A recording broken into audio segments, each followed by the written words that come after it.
अजीत पवार की मौत कैसे हुई? उनका प्लेन क्रैश कैसे हुआ? क्या प्लेन में कोई गड़बड़ी थी? ये सवाल लगातार महाराष्ट्र में उठने लगे हैं। जब से अजीत पवार का निधन हुआ है, तब से लगातार यही सवाल उठ रहे हैं। वहीं इन सवालों के बीच में जांच में फिलहाल अभी कुछ निकलकर सामने नहीं आया है। इसी बीच महाराष्ट्र के मुख्यमंत्री देवेंद्र फडणवीस ने अजीत पवार के प्लेन क्रैश पर बड़ा बयान दिया है। उन्होंने कहा है कि डिप्टी सीएम अजीत पवार की मौत वाले प्लेन क्रैश की directorate general of civil aviation यानी कि डीजीसीए द्वारा एक जरूरी जांच चल रही है और आग्रह किया है कि जांच खत्म होने के बाद ही नतीजे निकाले जाएं।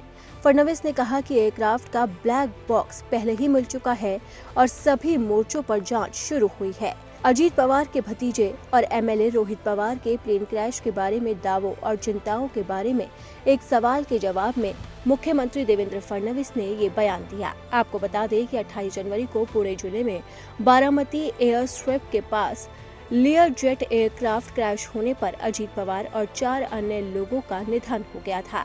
घटना की डीजीसीए जांच को बहुत जरूरी बताते हुए फडणवीस ने इसके नतीजों का इंतजार करने की नसीहत दी है। वहीं इससे पहले रोहित पवार ने प्लेन क्रैश को लेकर कई गंभीर सवाल खड़े किए थे। उन्होंने आरोप लगाया कि इस दुखद घटना में तोड़फोड़ का शक है, जिसमें उनके चाचा अजीत पवार की मौत हो गई और कई एक्सपर्ट एजेंसियों से पूरी जांच की मांग की जा रही है।